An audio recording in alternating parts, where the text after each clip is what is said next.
saudara sekalian, teristimewa yang kita muliakan, Bapak Wakil Presiden Republik Indonesia beserta Ibu Mufidah Yusuf Kalla, Ibu Rektor Universitas Hasanuddin, yang insya Allah dimuliakan dan dirahmati oleh Allah Subhanahu wa Ta'ala. Suatu kali Nabi kumpul para sahabat, lalu Nabi bertanya, "Atadaruna manil muflis?" Saudara-saudara sekalian, tahu kok siapa yang bangkrut nanti di akhirat? Bangkero imatu ku akhirat. Tahu enggak siapa yang pailit? Ada yang menjawab, yang tidak puasa ya Rasul. Oh, dia puasa Ramadan, Senin Kamis dia lancar. Yang tidak sholat ya Rasul, dia sholat 5 waktu, sunnah-sunnahnya baik. Yang tidak bayar zakat ya Rasul, dia zakat harta dan zakat fitrah. Mungkin yang tidak haji padahal sudah mampu ya Rasul, dia haji bahkan hampir tiap tahun dia umroh. Sahabat lalu heran, kalau begitu siapa yang bangkrut nanti ya Rasul? Nabi menjawab, jarusu wa khati'ur rahim, tetangga yang jahat sama tetangganya dan yang memutuskan persaudaraan. Sahabat heran, kok bisa bangkrut ya Rasul? Dia kan sholat, dia puasa, dia zakat, dia haji. Gimana caranya bisa bangkrut? Nabi lalu menjelaskan, cocok nih. Hablum minallahnya baik, tapi hablum minannasnya rusak. Dia setor pahalanya. Ya Allah, ini sholatku 30 tahun. Datang tetangganya, tunggu dulu, pernah kata tetangga di Perumnas. Nah fitnah kak, katanya anakku yang lurus rambutnya bukan anaknya suamiku, karena suamiku keritin rambutnya. Dia tidak tahu anaknya lurus rambutnya karena sudah direbonding. Gara-gara fitnahnya, saya tinggalkan itu komplek. Saya minta keadilan. Allah berfirman, ya sudah, ambil sholatnya itu 30 tahun. Habis sholatnya 30 tahun. Dia setor lagi puasanya. Ya Allah, ini puasaku 30 tahun. Datang lagi teman kantornya. Tunggu dulu Tuhan, pernahkah itu juga sama-sama caleg? Nah fitnah kak, nah sebarkan hoax. Gara-gara fitnahnya, saya tidak terpilih padahal mundur mak jadi pegawai. Saya minta keadilan hari ini. Allah berfirman, ya sudah, ambil puasanya 30 tahun. Habis sholat, habis puasa, dia setor lagi zakatnya. Ya Allah, ini zakatku. Datang lagi, tunggu dulu, pernah tahu nggak tetangga di Tok Dopuli? Nah serobot itu tanahku 1 meter, mau kak lawan ki polisi. Sudah nih pas Rama, setiap tahun banjir rumahku. Kenapa? Setiap hujan ada gotku, nah ambil tanahku. Saya minta keadilan. Allah berfirman, sudah ambil hajinya. Habis amalnya pak. Masih datang orang. Saya juga pernah difitnah. Katanya mobilku hasil korupsi. Gara-gara fitnahnya saya dipecat. Saya minta keadilan hari ini. Allah berfirman, dia bilang yang tadi banyak amalnya, Tuhan bagaimana mina habis amalku. Allah lalu berfirman, tidak ada kebatilan yang tidak ada balasannya hari ini.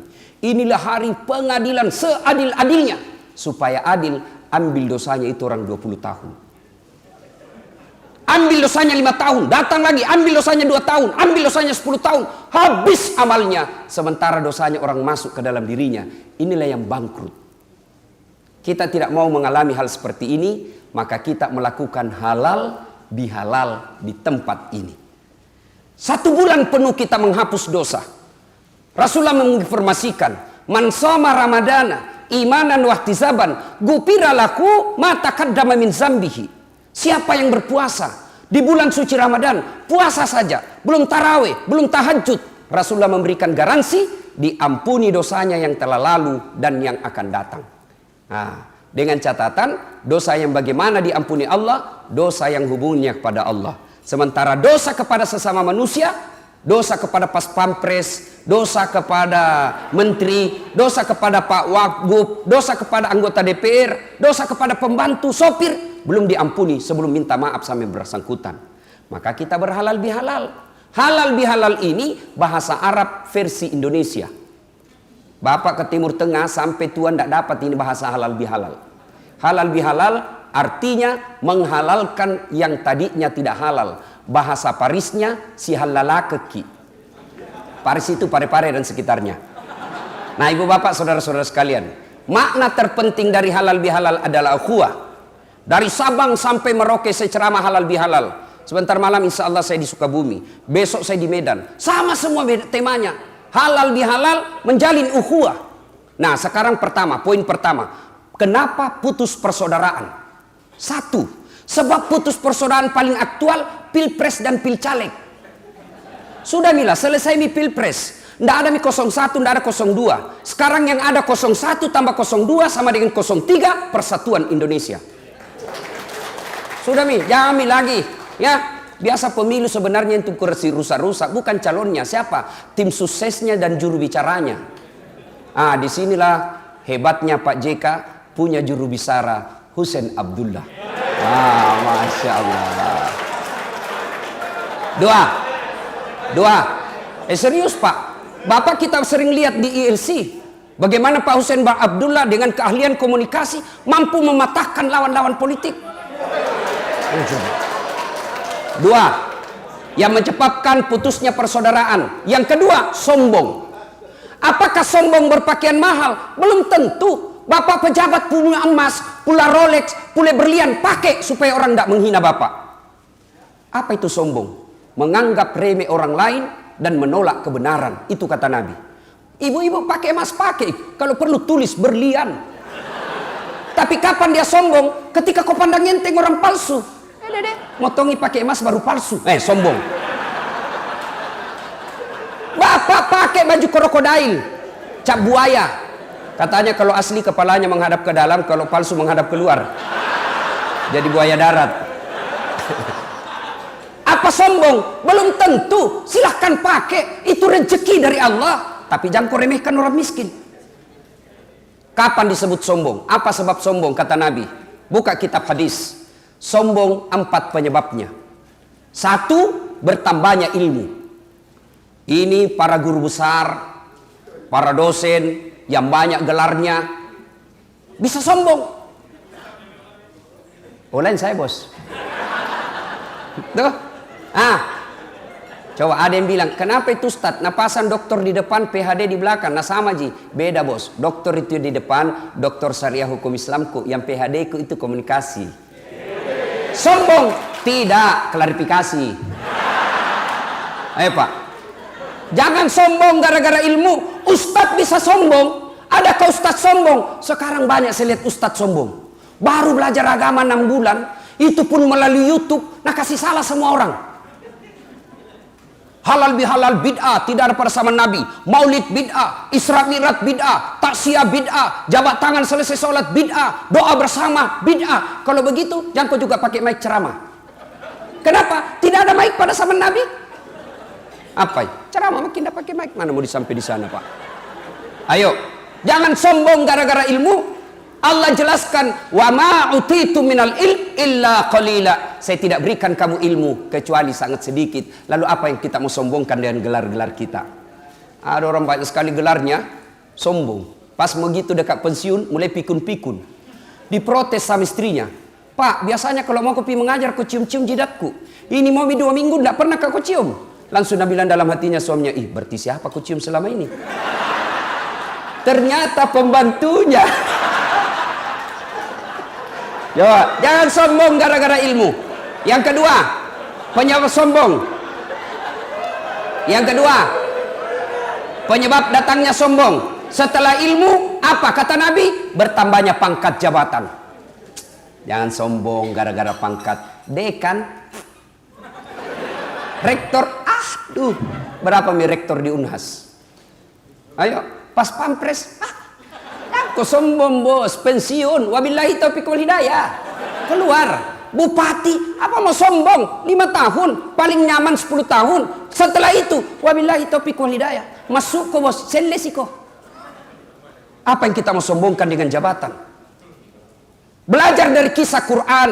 Ada orang sombong gara-gara ilmunya. Ada orang sombong gara-gara jabatannya. Fir'aun. Ada orang sombong karena kekayaannya, kata Nabi.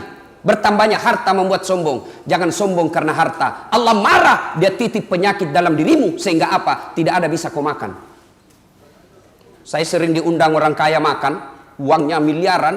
Tapi begitu berhadapan meja makan, apa nak pikir? Asam urat, kolesterol, lemak. Dilarang makan daging. Dilarang makan nasi. Dilarang makan gula. Dilarang makan garam. Dilarang makan daging. Apa yang bisa nak makan? Ubi rebus. Warna 7 miliar ubi rebus bisa nak makan. Jangan sombong, marah Allah. Yang keempat, penyebab datangnya sombong, kata Nabi, adalah bertambahnya ibadah. Yang tadinya malah sholat tiba-tiba 5 waktu.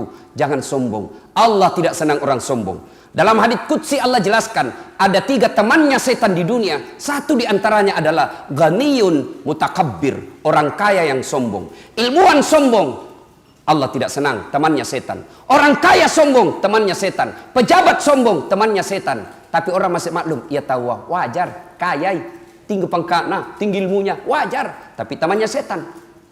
Ada juga orang kuliah, tidak terkenal, pengangguran, tidak ada kerjanya, jelek mukanya, bau kalipana, sombong lagi. Bukan mau temannya setan, kau sudah jadi setan, bos.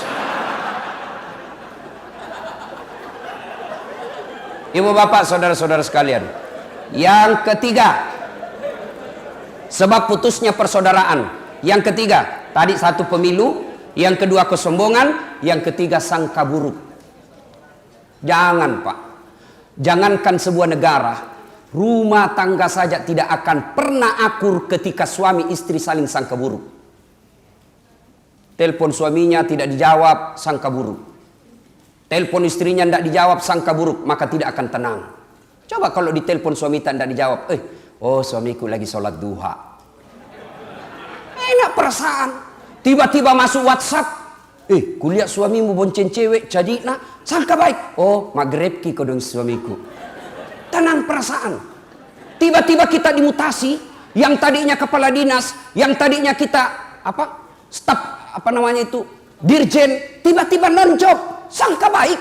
Allah tahu bukan di situ yang terbaik. Saya tamat SMA daftar ke tentara, mau jadi akabri, tes fisik tidak lulus. Kenapa? Ceper.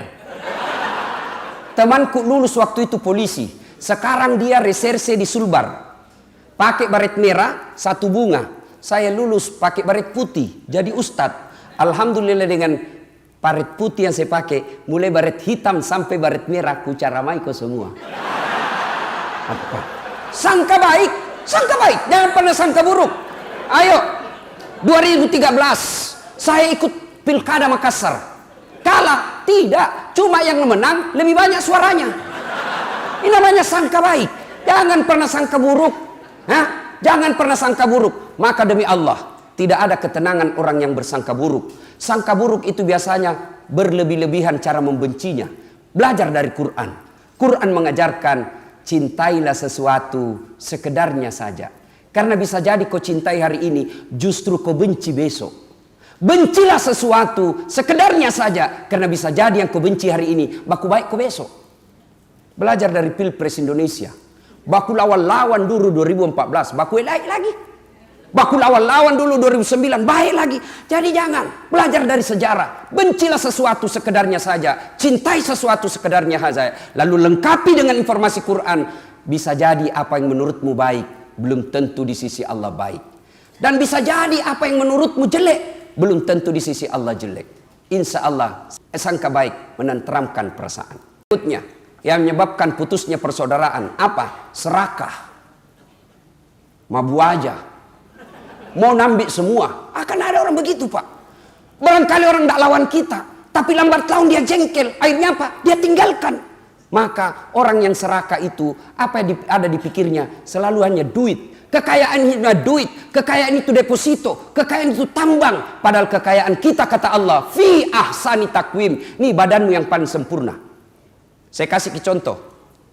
Adik-adik di sini, mau kira-kira nak kasih Pak JK hadiah iPhone X Max yang 512 giga, pulsana 5 juta. Mau ki? Mau gratis, mau. Tapi begitu dikasih ki langsung tuli. Apa? Mana yang mau tadi? Berarti yang mahal bukan handphone. Yang mahal adalah telinga. Allah kasih kita gratis, tidak perlu bayar. Mau diapa handphone kalau rusak di telinga tak? Halo? Rusak lagi nih HP. Halo? Halo? Bukan HP rusak, telingamu galacca. Coba. Bukan HP yang mahal, bukan seluler yang mahal, tapi yang mahal Allah kasih kita telinga gratis. Tuh ada kamera. Nih, mahal-mahal semua ini kamera. Saya mengajar mata kuliah sinematografi di Unhas. Ini kamera begini mahal, Pak. Apa ini kamera yang mahal? Tidak. Bapak biar punya kamera begini harus punya ilmu. Berapa kekuatan megapiksel kamera kita? Berapa kekuatan cahaya? Berapa jarak antara mata kita dengan yang objek yang kita mau ambil gambar? Itu perlu ilmu, perlu duit puluhan juta. Tapi apa itu mahal? Tidak. Apa yang mahal? Allah kasih kita mata. Kameranya namanya retina, ya. Lensanya namanya pupil, zoom out, zoom in. Dan hebatnya lagi di mata, begitu kau buka, langsung fokus. Tidak perlu kau putar-putar. Siapa itu? Coba, Allah. Ayo. Dan hebatnya lagi di mata, luar biasa. Ini mata dilengkapi sensor, dia bisa bedakan mana istri, mana pembantu. Repot kita kalau tidak bisa takbir. Maka jangan pernah miskin, Pak. Maka Allah dalam Quran surah Ar-Rahman selalu diulang terus. Fabi ayyi ala'i rabbikuma tukatsiban. Nikmat mana lagi yang engkau kupuri? Ada pecinta bola di sini? Banyak. Umumnya lelaki pecinta bola. Apa Ronaldo hebat? Apa Lionel Messi hebat? Bukan. Karena Allah kasih lutut yang bisa bengkok. Mana bisa main bola kalau tidak bisa bengkok, bos? Maka jangan pernah miskin, Pak. Kita ini orang kaya. Mau langsung kaya? Tanya Prof. Idrus Paturusi. Itu ginjal jantung kalau dijual bede tak 2 miliar harganya. Mau langsung ada wan tak 2 miliar jual jantung tak. Allah kasih kita gratis. Coba bayangkan. Maka jangan pernah serakah. Allah kasih kita ini rezeki apa? Kesehatan yang baik. Fi ahsani takwim. Inilah kesehatanmu. Syukuri itu. Bapak saudara-saudara sekalian. Banyak yang bisa memutuskan persaudaraan tapi waktu terbatas. Sekarang poin ketiga. Apa hebatnya banyak teman? Satu, banyak teman murah rezeki. Saya di Makassar hampir tidak pernah laku uangku. Saya tidak kaya, Pak. Tapi banyak temanku yang kaya. Apa itu? Tangkis, ada aksamahu. Banyak orang kaya. Saya di Makassar hampir tidak pernah laku uangku. Kemana-mana saya, pasti ada bayarkan, Kak. Begitu saya pasar, Pak, pasar Poter, ya, baru Kak turun dari mobil, ada yang teriak, "Assalamualaikum Ustaz." Dalam hatiku aman dan terkendali. Coba, ada isi sayur, ada isi ikan. Saya bilang, siaga ya ji. Ajakna Ustaz, majak deh, malilek mopi. Jangan maki ji. Jangan Ustaz, berapa? Jangan maki ji. Dalam hatiku, memang itu kutunggu. Istriku itu suka sekali kalau saya pergi pasar. Dia bilang gratis. Yang kedua, banyak teman gampang selesai masalah. Saya ke kantor polisi, ketemu komandan. "Assalamualaikum Ustaz." "Siap komandan." "Kenapa Ustaz?" "Perpanjangan SIM komandan." "Panggil Kasat Lantas." Bantu Ustaz, urus cepat. Jangan ku lagi minta uangnya. Dosa ku uang Ustaz ku makan. Selesai masalah. Banyak teman gampang selesai masalah. Yang ketiga, banyak teman insya Allah umur panjang. Kenapa Pak JK umur panjang? Salah satu sebab beliau banyak teman dan tidak punya musuh. Banyak yang doakan. Coba. Yang keempat, ini yang paling penting bagi seorang politisi. Banyak teman gampang menang pilkada. Pak. Nah, ibu bapak, saudara-saudara sekalian. Nah, berikutnya poin keempat. Poin keempat sekarang. Apa itu Ustaz? Bagaimana merapatkan ukhuwah? Terlanjur diputus. Satu, belajar dari filosofi sholat jamaah. Sholat, coba lihat sholat jamaah Pak. Begitu angkat takbir, Allahu Akbar, sama semua bahasanya Pak. Coba bayangkan kacaunya sholat di masjid, seandainya pakai bahasa masing-masing. Yang jadi imam orang Arab, Allahu Akbar. Yang jadi makmum, datang saudara kita, orang Bukaka, Rembone, Bungallahu Ta'ala Malupo. Datang orang jadi ponto, dia pakai bahasa Persian, Kareng Allah Ta'ala Lompoa. Datang orang Toraja, dia pakai bahasanya mu'allab, Pungallah Ta'ala Tonggo Gajah. Terakhir datang orang Padang, sepupunya Ibu Wapres, Allah nan gadang. Oh, terakhir sekali anak gaul dari Betawi, dia takbir pakai bahasa gaul, Allah gede banget gitu loh. Coba, baru takbir kacau. Coba, belajar dari filosofi sholat berjamaah. Coba indahnya tadi kita lihat tari-tarian. 4 suku tidak perlu menciptakan tarian yang harmonis. Belajar dari situ Pak, jalan jamaah. Yang kedua, untuk memupukkan persaudaraan, filosofi sholat jamaah. Dalam sholat jamaah ada yang disebut kesetaraan. Orang ribut Pak kalau tidak ada kesetaraan, ketidakadilan, pasti ribut. Coba lihat orang sholat. mau jenderal, mau kopral, kalau cepat datang depan. Nah, ini Ibu Bapak saudara-saudara sekalian. Kemudian belajar dari sholat jamaah. Ketika sholat jamaah, jangan pernah ganggu orang. Mana ada orang ganggu orang sholat berjamaah? Maka rukun kita. Boleh punya mazhab, silakan, tapi jangan kau ganggu dan jangan kau salahkan mazhabnya orang. Karena ada itu begitu. Baru takbir nak ganggu dia memaki. Allah. Kayak baca Al-Fatihah kayak mau nak gigit telinga tak. Bismillahirrahmanirrahim. Tidak boleh itu dalam sholat jamaah. Ada memang begitu. Kemudian apa? Dalam sholat berjamaah ada yang disebut tenggang rasa. Coba, ketika jamaah Nabi jelaskan, kalau kau jadi imam, ringkaskan bacaan sholatmu. Yang kedua kata Nabi, kalau kau jadi imam, baca yang umumnya orang hafal. Ini banyak tong imam sekarang telekang. Baru ngangkat takbir lama memang nih. Agak aja itu namuakak mau dibawa bos. Ini boleh takbir lama memang nih. Nanti dia bilang hebat kalau dia baca surah yang panjang-panjang. Itulah sebabnya ketika kita sebelum angkat takbir, imam dianjurkan salat jami' rahimakumullah. Untuk apa? Inspeksi pasukan. Lihat Ki, kalau banyak yang pensiun di dalam, jangan lama-lama. Yang kedua kata Nabi, baca yang umumnya orang hafal. Tujuannya apa? Satu, umumnya orang hafal. Supaya apa? Supaya orang khusyuk dalam bacaanmu. Coba kalau imam membaca wadduha, anak-anak juga ikut. Kul huwallah, anak-anak ikut. Kenapa? Nah hafal. Tapi begitu imam membaca surah Al-Anfal ayat 19 sampai 32, dia khusyuk dengan bacaannya, kita khusyuk dengan hayalanta. Mau ki ikut, tidak dihafal. Mau ki ruku, belum selesai, terpaksa dibaca sama di dinding masjid. Pengurus masjid Al-Markas Al-Islami. Coba. Iya toh? Selesai itu mau ki berhenti, belum pi juga, belum selesai, dibaca lagi apa? Kalender kerukunan keluarga Bone. Mau ki ruku, belum pi selesai, terpaksa bajunya lagi orang dibaca, caleg DPR RI nomor urut 7. Siapa yang salah? Imam. Berikutnya kata Nabi, bacalah yang umumnya orang hafal. Yang kedua tujuannya apa? Supaya begitu salah imam ada yang bisa luruskan. Coba, salah satu sebab kokohnya kepemimpinan Pak Jokowi dan JK karena disokong oleh hebatnya Pak Yusuf Kalla. Ya, dalam asas salat jamaah tidak boleh orang piti-piti itu di belakang imam, tidak boleh bos. Yang di belakangnya imam pada zaman Nabi itu 4 sahabat utama. Tidak boleh. Kenapa? Begitu salah imam, ini yang di belakang bertanggung jawab. Piti-piti langsung masuk, salah imam, apa? Saya ada cerita Pak, waktu ku kecil SMP. Sujud, siang, asar. Kenapa lama sekali ini imam? Ternyata mau 1 menit, belum pinai. Ada temanku nangka kepalanya. Wih, hilang imam. Ternyata keluar melalui pintu kiri.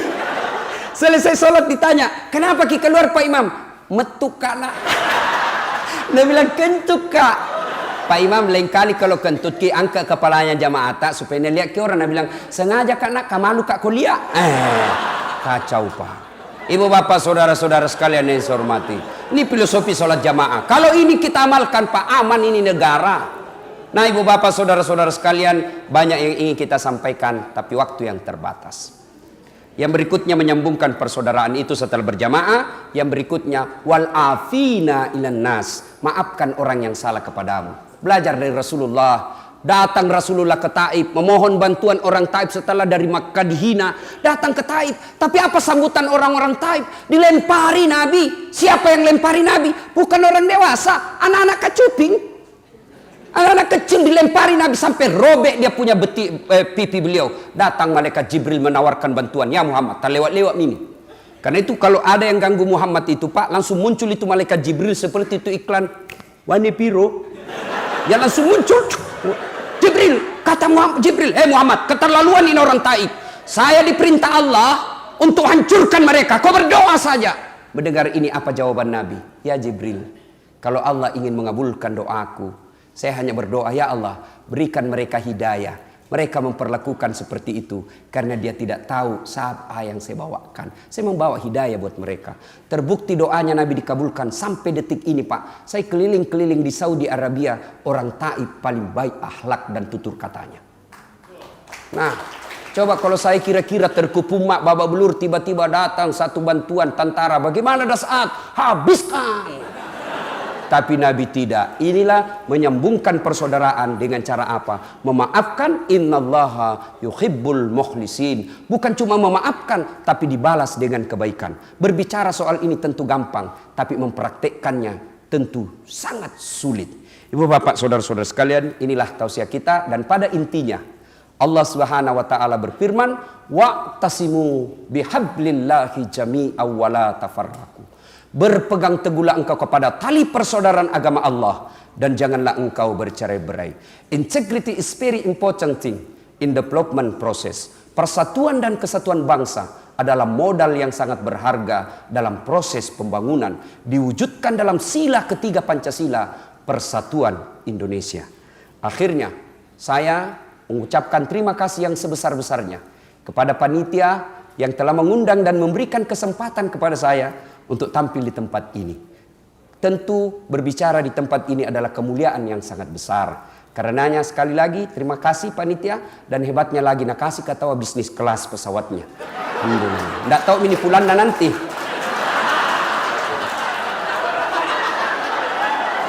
Yang kedua, tolong didengar baik-baik.